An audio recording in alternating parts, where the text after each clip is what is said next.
Olá amigos e amigas, bem-vindos a mais um vídeo do nosso canal Amigo de Penas e hoje nós vamos para mais uma versão do nosso Apenas Entre Amigos.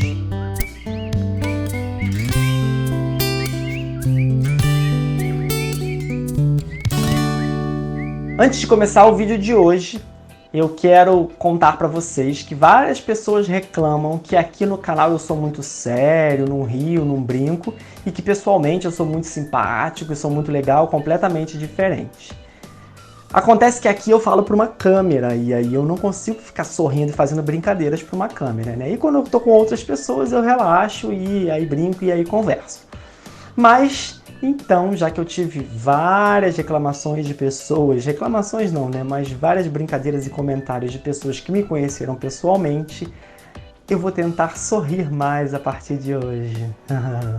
Enfim, agora sim, começando o nosso vídeo, se você não é inscrito no canal, aproveita para se inscrever, tá? Porque temos muitas dicas e vídeos toda semana sobre aves, principalmente calopsitas. E se você já é inscrito, curte o vídeo aqui embaixo e comenta se você tiver alguma dúvida, tá bom? Lembrando que agora as regras do Apenas Entre Amigos vão mudar, tá? Ao invés de eu postar lá na comunidade uns dias antes, toda vez que eu postar um vídeo apenas entre amigos, vocês já fazem a pergunta embaixo desse vídeo aqui, que essas perguntas vão ser escolhidas para responder o próximo Apenas Entre Amigos, tá? Então terminou de assistir esse vídeo, já lança uma pergunta aqui embaixo, que no mês que vem, porque eu faço uma vez por mês, quando consigo, no mês que vem eu vou escolher algumas perguntas dessas para o próximo Apenas Entre Amigos, e no próximo Apenas Entre Amigos vocês já comentam a pergunta do próximo Entre Amigos seguinte, tá? Quase que não sai, mas é isso aí, acho que vocês entenderam. Então vamos começar o vídeo de hoje. A primeira pergunta, vem sorridente. A primeira pergunta é da Débora de Jundiaí, São Paulo. Será que a calopsita reconhece o próprio nome e o reflexo no espelho? Débora, reflexo no espelho, eu tenho pra mim que elas não reconhecem, porque elas se divertem tanto ou elas são muito narcisistas, são aves de leão e elas gostam muito de se olhar no espelho, tá? Então eu acho que elas não se reconhecem, elas olham ali, veem outra ave fazendo umas gracinhas e elas correspondem. Agora, nome, elas sabem sim, tá? Assim como os cães, elas entendem que aquela frase, né, aquela entonação, aquela palavra está se referindo a ela, está falando dela, tá? É claro que, assim como os cães, você tem uma entonação, você tem um jeito certo de falar, né? Se você falar pituco, não, pituco não vou usar não vou usar esse exemplo não, exemplo ruim. Se você falar, oi Pipoca, tudo bom Pipoca? Bom dia Pipoca. O Pipoca vai entender que é com ele. E aí um dia você falar, faz uma pipoca aí pra mim, talvez o Pipoca não vai entender que você está falando a mesma palavra, tá? Porque a entonação faz diferença. Mas eles aprendem sim a palavra, a entonação, eles entendem que está falando deles. E alguns atendem até pelo nome. Segunda pergunta vem da Regina de Cuiabá, Mato Grosso. Que árvore você recomenda para deixar para as calopsitas brincarem ou simplesmente ficarem pousadas ali? Uma que as folhas e os frutos não sejam tóxicos, porque é claro, elas vão bicar, né? E vão bicar mesmo.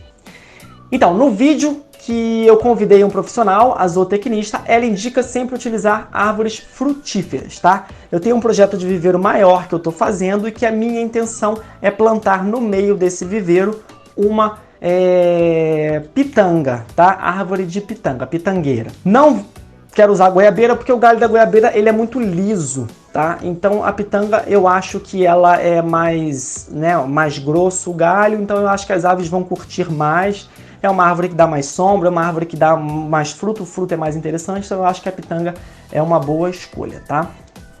Mas qualquer árvore frutífera aí dentre as frutas que eu falei lá no vídeo, de frutas que calopsitas podem comer ou não, você pode utilizar, tá bom?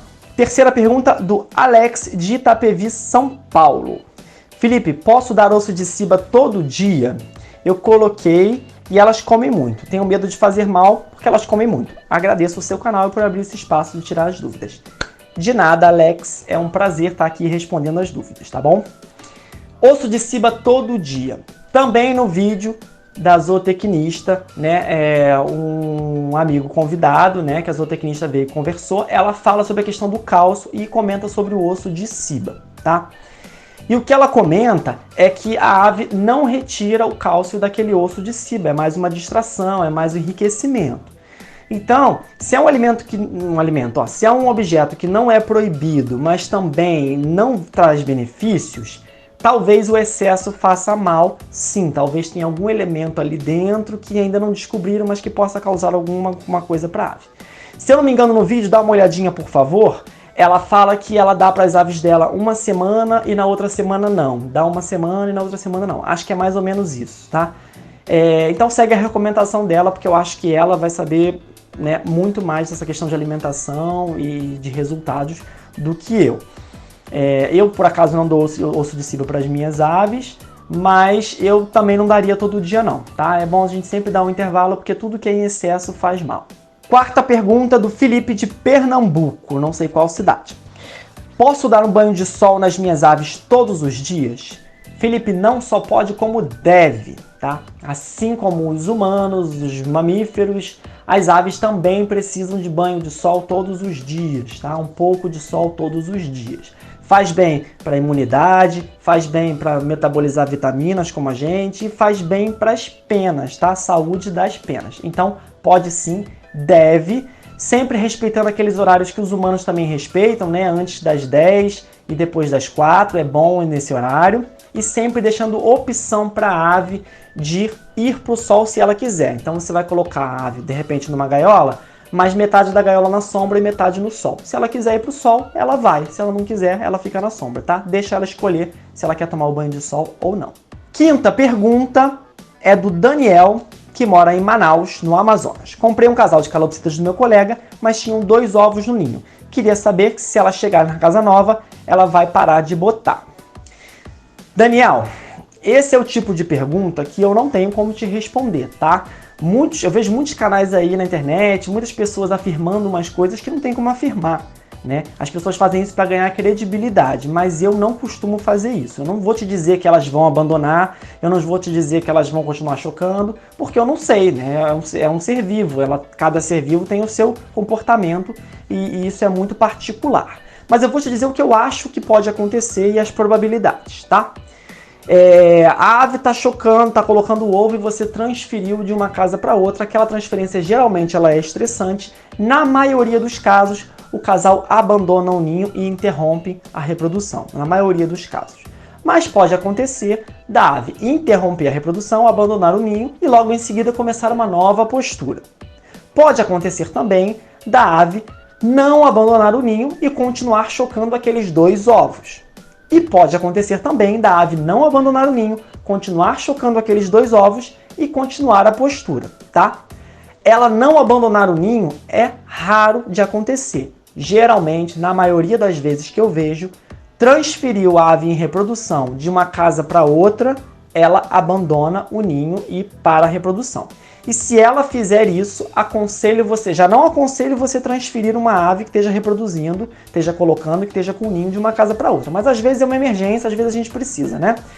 Então, fez isso e a ave abandonou, aconselho você tirar aquele ninho e dar um descanso para a ave, deixar a ave se ambientar 1, 2 meses para você colocar de novo e aí você iniciar uma nova reprodução, tá? A ansiedade de deixar um ninho ali para eles continuarem reproduzindo pode fazer com que essas aves já estressadas não concluam essa reprodução, pode fazer elas brigarem, elas abrirem o ovo, pode dar um problema ainda maior e aí trazer uma outra dor de cabeça para você, tá? Então é melhor você ter um pouco de paciência, se elas realmente abandonarem, você tira o ninho, deixa elas descansarem e aí daqui a 1, 2 meses você coloca o ninho de novo quando você sentir que elas estão ambientadas e seguras. Próxima pergunta do Nicolas, de Vitória, Espírito Santo. Ouvi dizer que se eu juntar um lutino pérola, que tem uma carequinha, com mutações cinza ou arlequim, é possível que haja uma melhora na genética das futuras gerações. Isso é verdade? Nicolas, vamos lá. Você tem um lutino que tem uma careca e você cruza com uma ave cinza ou arlequim. Eu acho que o que faz melhorar a genética do lutino, na minha opinião, baseado na pouca experiência que eu tenho com o lutino, tá? Pode ser que eu esteja enganado, não é o fato de você cruzar ele com uma outra ave que não seja lutino, mas o fato de você cruzar com uma ave que tenha uma genética de lutino boa. O que eu quero dizer? Você pegar uma ave, a sua ave lutino careca e cruzar com uma ave cinza que seja portadora de lutino, mas que esse lutino que ela porta não tenha a falha genética da careca. Aí ele vai juntar o gene lutino sem careca com o gene lutino careca e aí sim vai chegar num meio termo de lutino com uma careca reduzida. Eu acho que o caminho é muito mais por aí do que você cruzando com outras mutações aleatoriamente, tá? Então, não adianta nada você cruzar com um cinza que seja filho de uma ave lutino que tem uma careca enorme. Quando você cruzar esse cinza com a sua ave lutino que tem careca, vai nascer um filhote com a careca, tá? Provavelmente, tá? Não tem como afirmar, mas vai nascer isso. Então, você tem que pegar uma ave que porte uma genética de lutino já boa, para poder juntar nesse lutino de genética ruim, digamos assim, e aí sim você ir diminuindo isso. Eu acho que o caminho é por aí. Próxima pergunta, então, é do Antônio Timóteo. Gostaria de saber se reverso é uma mutação. Do tipo, um cruzamento macho reverso com uma fêmea arlequim, os filhotes nascem reversos ou nascem arlequins normais? Antônio, algumas coisas que eu tenho para te dizer. Primeiro, já existem alguns vídeos aqui no canal sobre isso, tá? Mas eu escolhi a sua pergunta porque ela é uma dúvida recorrente e eu sei que reverso, arlequim não é fácil de entender. Então eu já escolhi a sua pergunta, mas tem um vídeo mastigadinho, reverso, clear, arlequim, etc, tá? Mas eu vou responder. E outra coisa, você não botou a sua cidade e o seu estado. Mas, perdoei dessa vez, vamos lá a sua resposta. Reverso não é uma mutação. Reverso é uma maneira que a gente tem de... Já que o arlequim, ele pode nascer com pena da asa escura, cabeça escura, rabo escuro, tem vários tipos de marcação, a gente chama reverso para identificar a ave que tem o corpo todo de uma cor e as asas de outra cor, tá? Geralmente o corpo é branco ou amarelo e as asas são cinza, ou canela, ou pérola, etc. Então esse é o reverso, mas ele é um arlequim. A mutação é arlequim sempre. E aí a gente fala arlequim reverso para identificar que a ave só tem as penas coloridas nas asas, tá? Entendeu essa primeira parte? Então a mutação é arlequim, reverso não é mutação. Reverso é uma marcação do arlequim. Se você cruzar este reverso com uma fêmea arlequim, nada mais é do que cruzar um arlequim com outro arlequim, tá? E aí como é que vão nascer esses filhotes? Eles podem puxar tanto a mãe como o pai. Então eles podem nascer reverso, podem nascer um arlequim mais manchado e podem nascer um meio termo, quase reverso, reverso sujo que chamam, que não existe, tá? Mas a gente chama mesmo assim, reverso sujo, que é quando ele é quase reverso, tem uma peninha ou outra fora do lugar, tá? Varia muito de ave para ave, varia muito dos avós dessas aves, dos pais, né? Dos avós dos filhotes também. Eu tenho, por exemplo, uma ave que é reverso e uma fêmea que é portadora de arlequim e eles quase sempre tiram reversos, tá? Então, quase sempre puxam o pai, mesmo a mãe sendo portadora, nem arlequim ela é. Então, é muito relativo, tá? Mas espero que eu tenha conseguido responder a sua pergunta. Próxima pergunta é do Cauã Eduardo, de Resende, Rio de Janeiro, aqui pertinho.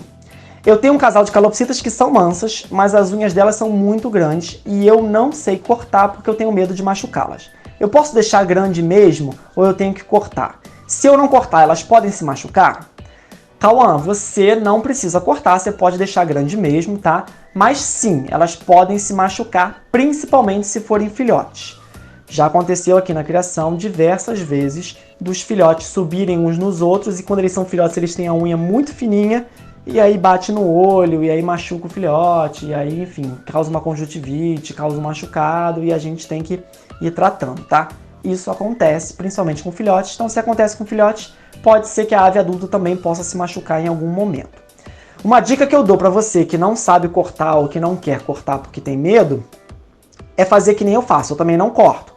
Eu coloco umas pedras, pega uns paralelepípedos que você encontrar aí, né? Não vai roubar o paralelepípedo do vizinho, mas encontrou um paralelepípedo solto assim na rua, uma pedra, né? Você limpa direitinho, uma pedra mais áspera e bota no ambiente que ela tá. O pote de comida em cima, bota o brinquedo em cima, que ela vai andar naquele ambiente ali mais áspero e vai desgastando as unhas. Outra dica também é colocar puleiros de galhos, tá? De árvores frutíferas, e porque os puleiros eles são texturizados e a ave vai segurando ali e ela vai desgastando aquelas unhas, tá? Tem vídeo no canal também de como preparar o galho para fazer um puleiro, dá uma olhadinha lá que tem o passo a passo.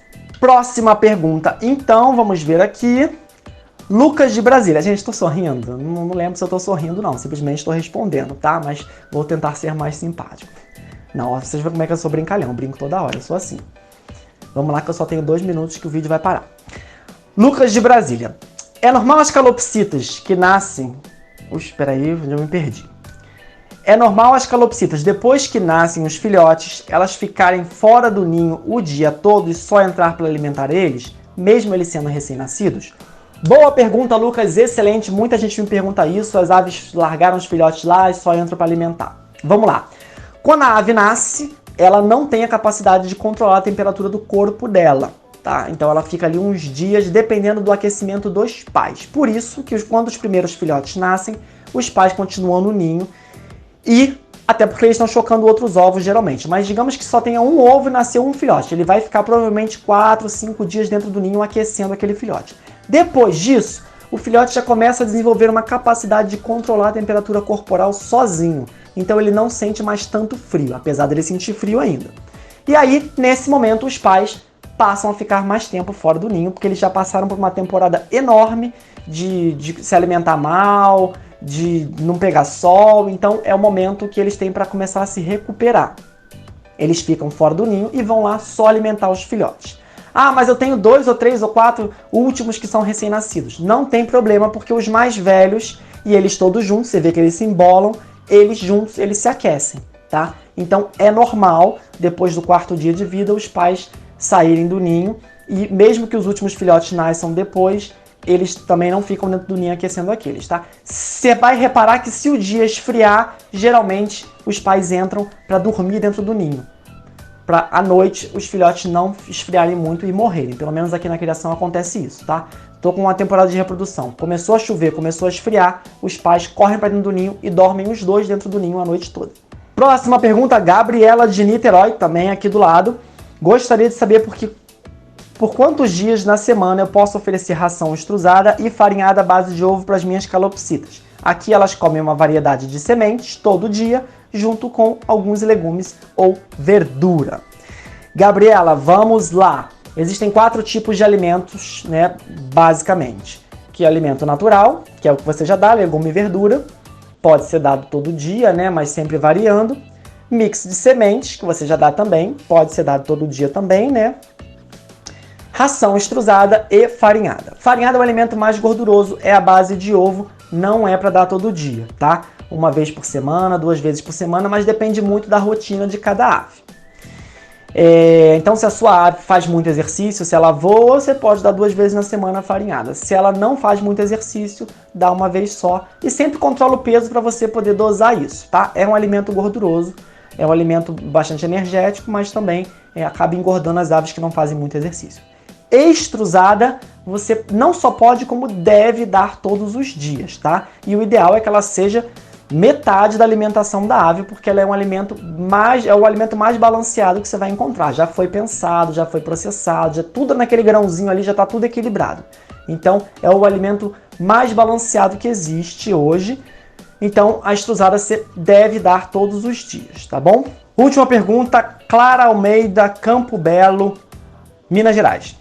Comprei uma calopsita de um criador da minha cidade, segundo ele já estava comendo semente e era a mais tranquila de lá.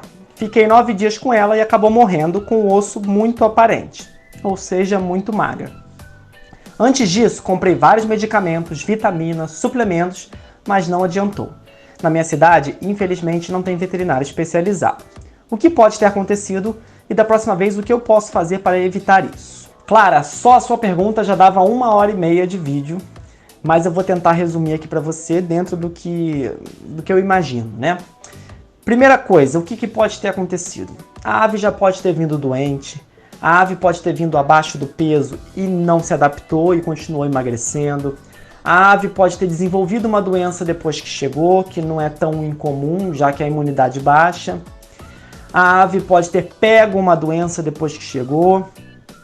A ave pode ter acontecido uma série de coisas, ela já pode ter nascido com algum problema, tá? Então muitas coisas podem ter acontecido, né?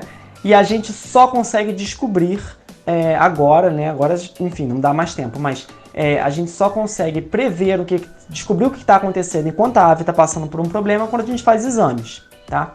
Infelizmente, você não tem veterinário especializado, o que talvez sairia mais barato se tivesse um veterinário. Então, no seu caso, o que eu aconselho para evitar isso da próxima vez? A primeira coisa é você adquirir uma ave de um criador que faça exames de saúde, que pelo menos você sabe que as doenças que são ali testadas, a tua ave não vai ter.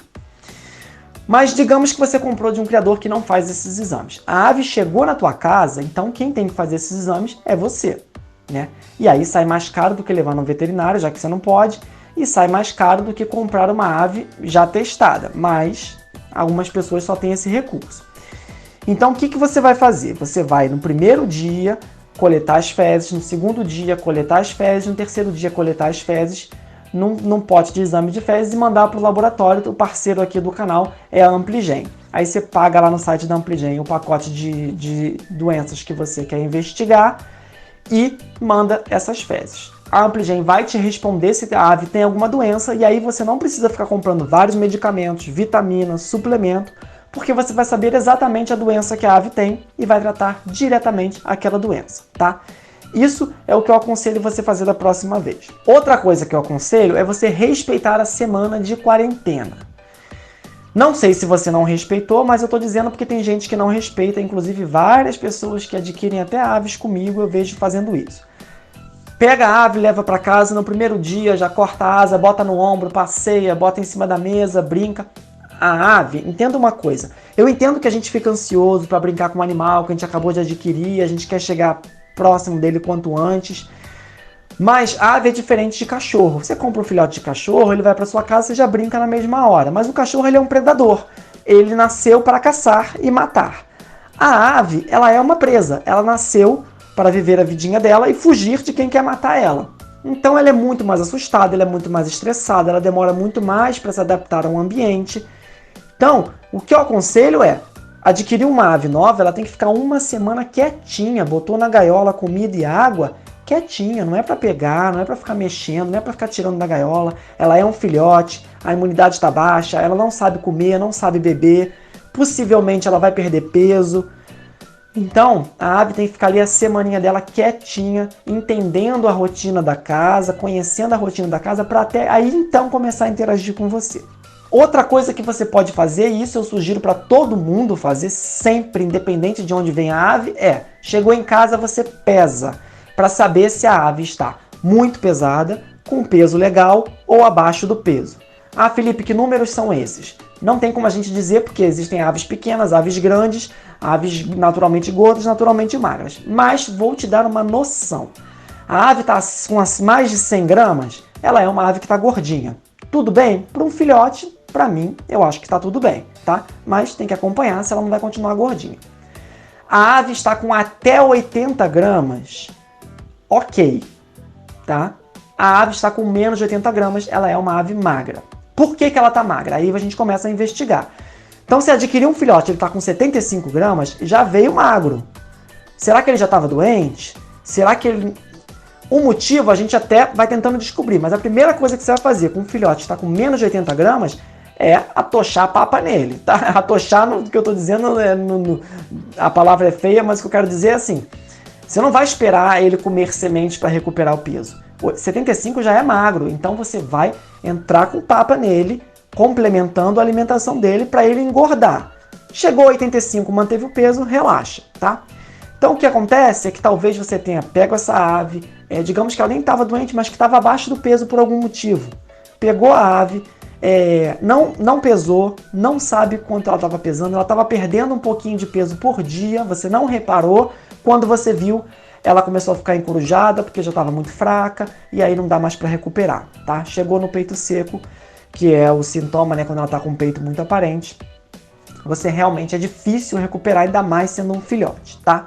Então, sempre que a ave chega na sua casa, você pesa, tá com aí 90 gramas, tudo bem, não precisa dar papa, mas você pesa no dia seguinte. Tá com 88, você pesa no outro dia, tá com 84, você pesa no outro dia, tá com 78, ela tá caindo o peso. Então você tem que entrar com papa, tá? Baixou de 80, ela chegou com 90, baixou de 80, eu entro com papa. Às vezes a ave chega com, já pensou, ela chegou com 90 gramas, aí passaram-se 4 dias, ela tá com 70.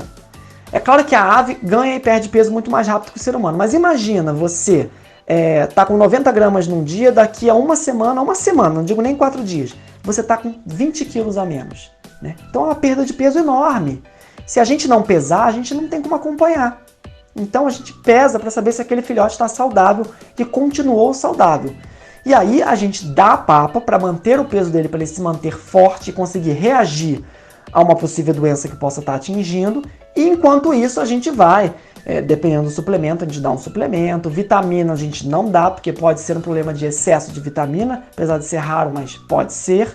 Medicamento a gente não dá se a gente não souber qual é o problema, tá? Porque às vezes o medicamento pode, ao invés de ajudar, a atrapalhar o tratamento.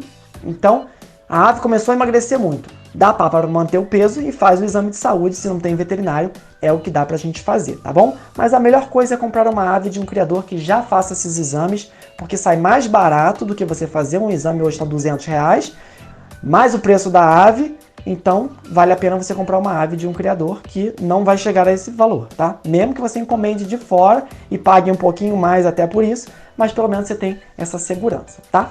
Espero que eu tenha respondido, sinto muito pela sua perda e espero que da próxima vez dê tudo certo e você tenha o seu animalzinho aí saudável e que possa trazer muita alegria para você, tá bom? Gente, então esse foi o nosso vídeo de hoje, espero que vocês tenham gostado e que eu tenha conseguido responder todas as perguntas. Lembra que pergunta aqui embaixo para eu responder no próximo Apenas Entre Amigos, tá? Eu vou lembrar lá na comunidade, mas tô avisando de novo para vocês não esquecerem, tá bom? Muito obrigado mais uma vez e até a próxima.